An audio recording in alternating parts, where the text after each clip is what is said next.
आप सभी का स्वागत है मेरे YouTube चैनल पे। आज हम देखेंगे organisation of commerce and management standard 12th book review. यहाँ पे अभी आपको क्या क्या दिया गया है, चैप्टर क्या क्या गिवन है उसके बारे में हम देखेंगे और उसके कंटेंप्सी स्टेटमेंट के बारे में देखेंगे। दैट इज़ में वहाँ पे आपको कंटेंट क्या क्या दिए गए, उस चैप्टर में हमें क्या क्या सीखना है।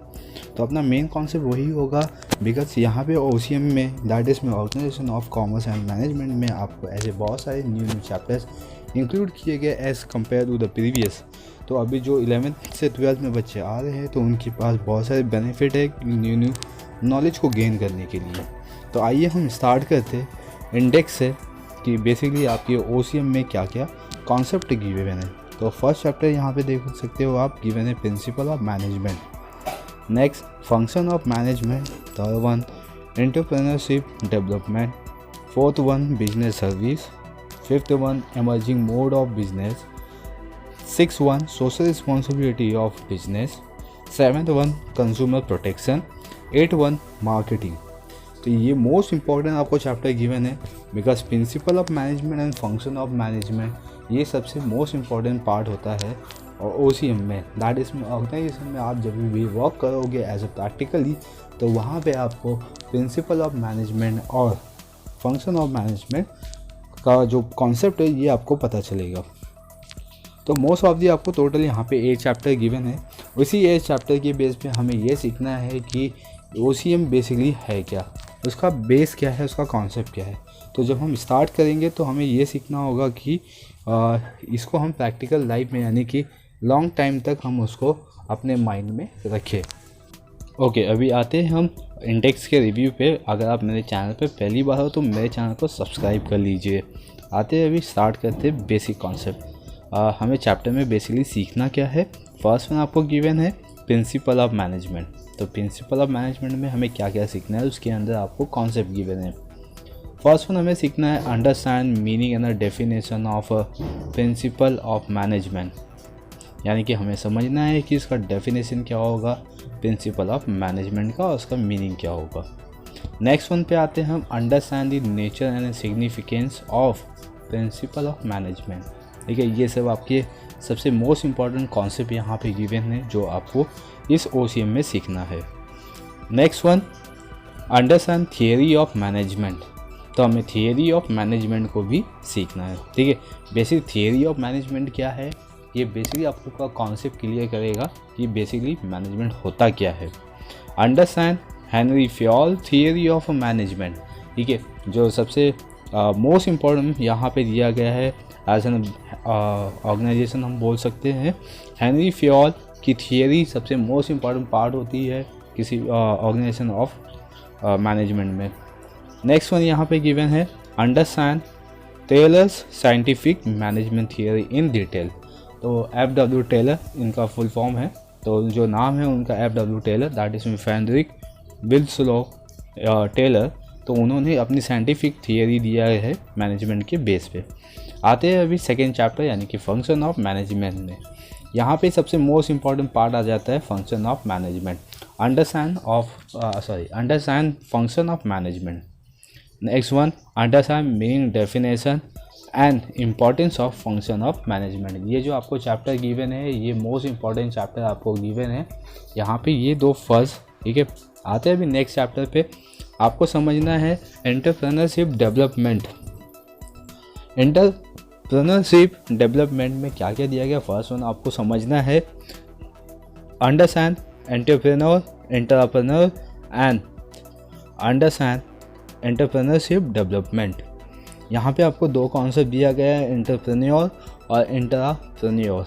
ठीक है, तो ये दो कॉन्सेप्ट आपको बहुत ही डीप में सीखना है, तो मैं आपको उसको एक्सप्लेन कर दूंगा जब हम वीडियो को स्टार्ट करेंगे, दैट इज जब हम लेक्चर स्टार्ट करेंगे। आते हैं भी नेक्स्ट वन पे understand initiative in entrepreneurship development. ठीक है, यहाँ पे इनिशिएटिव का बेस दिया हुआ है। आते हैं अभी fourth chapter business service. Understand various business service, कितने टाइप की बिजनेस सर्विस होते हैं इसको हमें समझना है। टाइप ऑफ द बैंक कितने होते हैं, जैसे हमने 11th में रीड भी किया हुआ है type of the bank. Understand E banking, basically आप देख ही रहे हो डिजिटल इंडिया आ रहा है, तो ई बैंकिंग यहाँ पे सबसे मेन रोल प्ले कर रहा है। Understand principle and type of insurance. तो यहाँ पे प्रिंसिपल क्या है इंश्योरेंस के, उसके टाइप कितने होते हैं इंश्योरेंस के, तो ये हमें समझना और सीखना है। नेक्स्ट वन हम आते हैं अभी understand different types of communication. ठीक है, कितने टाइप की कम्युनिकेशन है। जैसे हम डेली बेसिस पे कम्युनिकेशन बहुत ज़्यादा यूज़ करते हैं, तो हमें यही समझना है कि कम्युनिकेशन होता क्या है, उसका पार्ट क्या क्या है कम्युनिकेशन के। नेक्स्ट वन पे आते हैं हम understand function and the type of the warehouse. ठीक है, ओके, अभी नेक्स्ट वन हम देखते हैं यहाँ पे understand type of the transportation. तो मैं आपको बता दूँ कि as an exam point of view business service सबसे मोस्ट इंपॉर्टेंट चैप्टर यहाँ पे बनता है। Principle of management, function of management and business service, ये 3 चैप्टर मोस्ट इंपॉर्टेंट है जो आपके एग्जाम में पूछे जाते हैं। नेक्स्ट वन आते हैं हम एमर्जिंग मोड ऑफ बिजनेस। ठीक है, एमर्जिंग मोड ऑफ बिजनेस में मतलब कि हमारे पास कैसे ऐसे न्यू कौन से मोड है जिसके बेस में हम बिज़नेस को स्टार्ट कर सकते हैं या बिज़नेस रन होता है। तो इस अंडरस्टैंड ई बिज़नेस, ऑब्वियसली जैसे हम देख रहे हैं कि फ्लिपकार्ट, अमेजॉन, ये सब आपके पास ई बिज़नेस है। Understand scope and benefit of E business, क्या क्या उसके स्कोप्स है, बेनिफिट क्या क्या है उसके, ये हमें समझना है। अंडरस्टैंड ऑनलाइन ट्रांजेक्शन प्रोसेस, जैसे हम देखते हैं डेली बेसिस पे कि ऑनलाइन ट्रांजेक्शन प्रोसेस भी होता है। अंडरस्टैंड आउटसोर्सिंग, दैट इज़ में थर्ड पार्टी कॉन्सेप्ट है। अंडरस्टैंड बीपीओ, केपीओ, एलपीओ, तो इसको मैं आपको एकदम डीप में एक्सप्लेन करूँगा कि ये एमर्जिंग मोड ऑफ बिजनेस होता क्या है। आते हैं हमारे अभी नेक्स्ट चैप्टर पे, chapter number 6 and chapter number 7। Chapter number 6 में गिवन है आपको social responsibility of business organisation. तो बेसिकली जो बिज़नेस ऑर्गेनाइजेशन है इसका सोशल रिस्पॉन्सिबिलिटी क्या है, सोशल यानी कि सोसाइटी के लिए इनकी क्या क्या रिस्पॉन्सिबिलिटी बनती है। तो फर्स्ट वन यहाँ पे गिवन है, आपको यही समझना है कि understand social responsibility of business.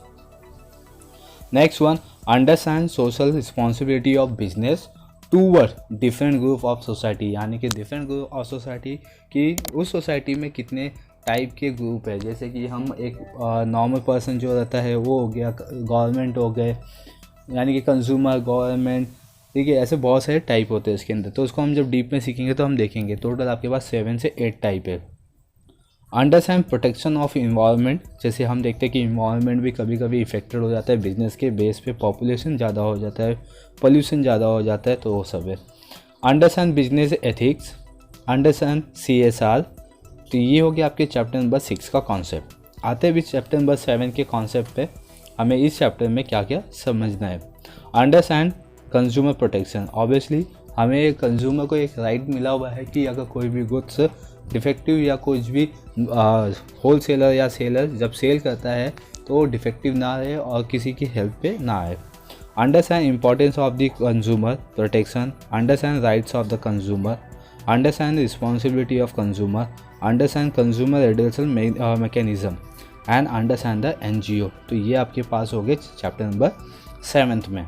अभी आते हैं हम चैप्टर नंबर 8 में, मार्केटिंग, सबसे मोस्ट इम्पॉर्टेंट यहाँ पे आपको दे दिया गया और ये न्यू कॉन्सेप्ट है OCM में। इसके पहले OCM में ये आपका मार्केटिंग वाला कॉन्सेप्ट नहीं था। तो अभी आपके लिए ये बेनिफिट है कि आपको ये समझ सकते हो कि मार्केटिंग बेसिकली होता क्या है। ठीक है, तो first one understand marketing. Marketing इसको हम अच्छे से सीखेंगे, एकदम डीप में सीखेंगे बेसिकली मार्केटिंग है क्या, किसको हम मार्केटिंग बोलते हैं और मार्केटिंग में होता क्या क्या है, यानी कि इसके कॉन्सेप्ट क्या है। और नेक्स्ट आपको कॉन्सेप्ट दिया गया है understand types of the market, यानी कि कितने टाइप के मार्केट होते हैं। जैसे हमने इकोनॉमिक में भी देखा था कि डिफरेंट टाइप के मार्केट होते, तो जब हम चैप्टर अपना वीडियो स्टार्ट करेंगे तो हम इसको ज़्यादा सीखेंगे। नेक्स्ट वन पे आते हैं important function of marketing and understand marketing mix. तो ये आपका हो गया OCM का पूरा चैप्टर जहाँ पे हमें ये सब सीखना है। ठीक है, तो अभी आपको मैं बता दूँ सबसे मेन कॉन्सेप्ट आपका कि ये टेक्स्ट बुक मार्केट में कितने में हमें मिलेगा। ठीक है, इससे पहले मैंने बहुत सारे सब्जेक्ट जो मैंने किए थे उसमें अपलोड नहीं किया था कितने में मिलेगा। तो मैं आपको बता दूं कि OCM का जो बुक है वो आपको व्हाट नॉट 2 में अवेलेबल है मार्केट में। आप E-बुक भी डाउनलोड कर सकते हो, डिस्क्रिप्शन बॉक्स में इसका लिंक दिया हुआ है। तो आज के लिए बस इतना, थैंक यू फॉर वॉचिंग।